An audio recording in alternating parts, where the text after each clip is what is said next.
Hindi Eh, naman di ba? mahal yung pagbuo ko ng Dove. Euro gauge kasi ako, bali liters per kilometer siya.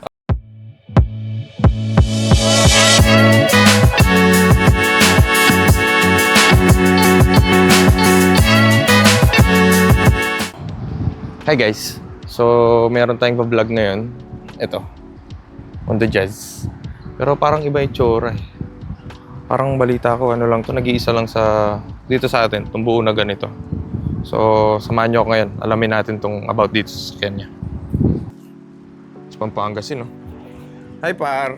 Hello. So, siya ang may-ari nitong... tignan nyo, iba oh. Ngayon ko lang nakita tong ganitong Jazz eh.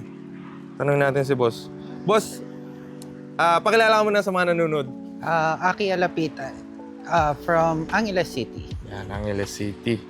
Mga Kapampangan talaga, ang daming tinatagong sasakyan eh. Tanong natin si boss. Boss, ano bang tawag dito sa sasakyan mo?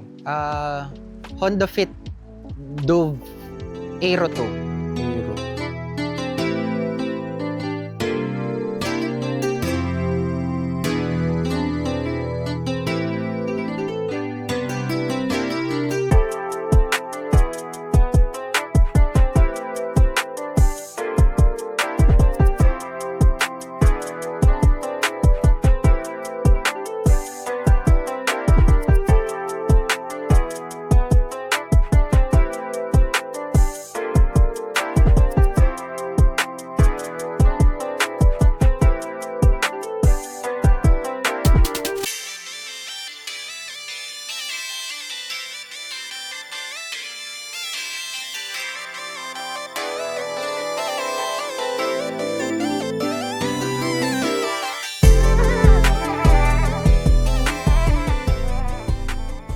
Hero 2.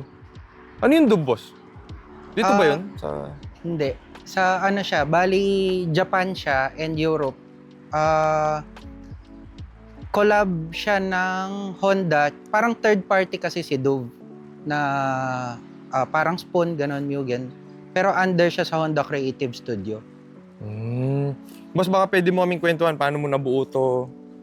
Gaano katagal, ganyan, yung process, di ba mahirap? Mag-4 years ko na siyang binubuo.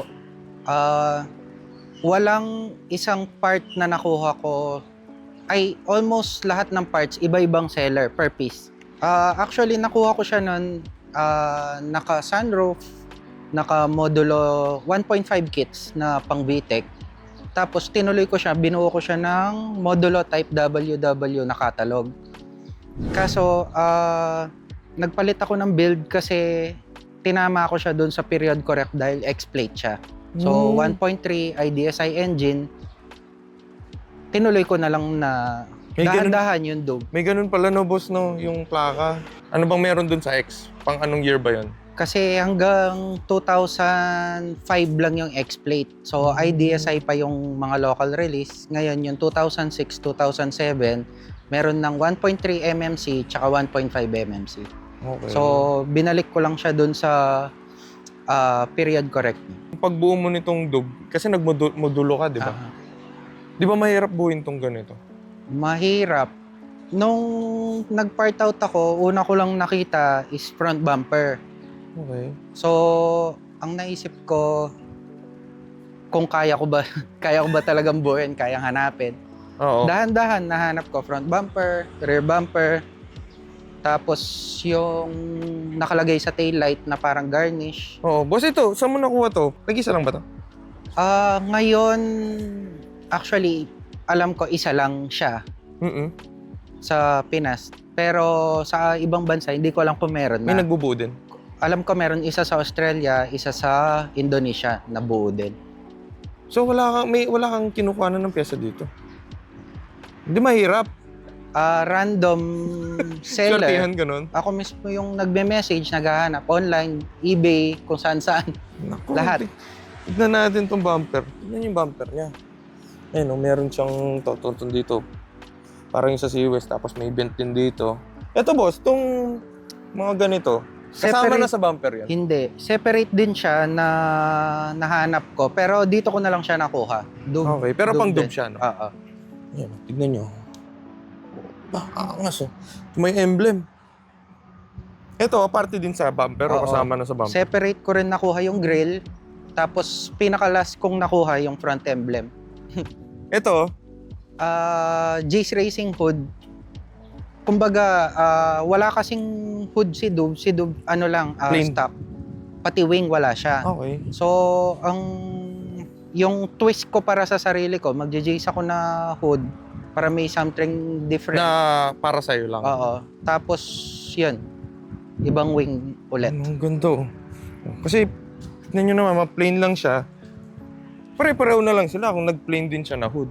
Yung mga nakadub, pare-pareho sila. Para at least yung sa kanya, may touch ng yung My buo niya. own. Di ba? Nagpalit na rin akong door shell kasi ang habol ko yung fit build pa rin. So, yung local kasi merong molding. So, ito, So, palit na yung pinto, pati likod. Lahat. pinto. Side mirror, Dove din. Tsaka itong headlight garnish, galing UAE. Ito, garnish. Tapos boss, yung setup mo sa wheels mo.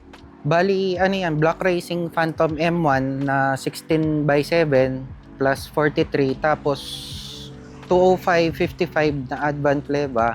Tsaka, 6-pot na K-Sport na 282mm. Side skirt. Dove din. Kasama Side yung skirt to. Dove emblem. Ito, pag binili mo, kasama na to. Hindi, separate din siya. Ano ba yan? May mga nag-Honda. Yan o. Mahal din to, no, boss, no? Hindi. Secret? Secret lahat muna. Naka-sunroof na rin siya kasi nung nakuha ko. So, hindi na ako yung nagpa-roof cut. Okay. Pero mahal yung ganito sa market. Sa Hindi magkano? ko sure ngayon. Parang nasa 40 ata. 40. Oh, 50, hindi ko Pataas sure. na ng pataas yung mga peso, no? Tapos pang 1.5 siya. Yung antena niya nasa likod. Yung iba ba nasaan? Dito? Yung pag 1.3 nasa gitna sa harap. Doon. Mas maganda doon sa likod. Ito din, Dove rear chin, tsaka taillight garnish. Ayan. Ang galing, oh. Saka body color. Ganda rin yung chin niya. Bumuhang mababa kahit naka 16s, no, boss, no? Tsaka Dove na muffler pala. Ay, may muffler din ng Dube. Na natin. Chimbird. Ayan. Meron ba siya ano? Wala Emblem? siyang badge, pero Dove. specific siyang pang Dove. Okay. So, Tapos, W blood na wing. W blood. Oo, wala siyang plastic. So, fiber lang talaga yung rig niya. Ay, ganon? Pero merong kits ba na ano? Ganito? W blood, meron. Meron. Oh, personal touch na naman niya. Para may iba lang. Maganda, di ba? Oh, tignan niyo tayo. Sa loob, meron ba tayong goodies dyan? Pwede ba natin tignan? Dove part. Oh, ito, dito muna tayo. Ginawa kasi ni Dove, kits tsaka grounding kit talaga. Okay. So, collab siya ni HKS. Ayun oh. Nagpalit lang ako ng Weapon R na intake manifold tsaka Apex I na filter. Pero 1.3 pa rin Linis, no? siya. Linis. Sa loob, bossing, anong meron doon? Ito. Tipid to, no? Hindi. Aray ko! At saka ano pala, spoon strut bar. Tapos, K-Sport din na coilover. Yan, napunta din tayo sa gas consumption. Ilan ang gas consumption nito? Ng ganitong model ng ano? Naka Euro gauge kasi ako, bali liters per kilometer siya. Oo. 9.8 yung reading ko ngayon. 9.8 Liters per kilometer. Di ko rin alam, pero Pwede ganun na. yung nakalagay. Pwede na. Pero usually, 15 ganyan yung mga kasabay namin. Okay. 15. Yung iba long drive, 20, 25. Yung city drive na yun, yung 9 point. Pwede na. Pwede na. Ay, dun tayo sa kabila. Ano nakita ako sa loob eh. Linis oh. Actually, ito kasama sa roof cut to. Yung OEM na mic. Anong mic? Mic pag nagda-drive Okay. yung sa head unit. Kaso Ayos, hindi pa siya working. Okay. Hindi pa namin naayos. Kasi yung head unit, ang problema namin, hapon yung sulat. So hindi namin siya. Japan kasi gusto eh. Tapos, yun, just port na gauge na manual. Yun oh. Tapos personal steering wheel, quick release. Ano pa ba linagay ko dito? Ito, stock to. Hindi. Japan na to, dotted. Dotted na red dot.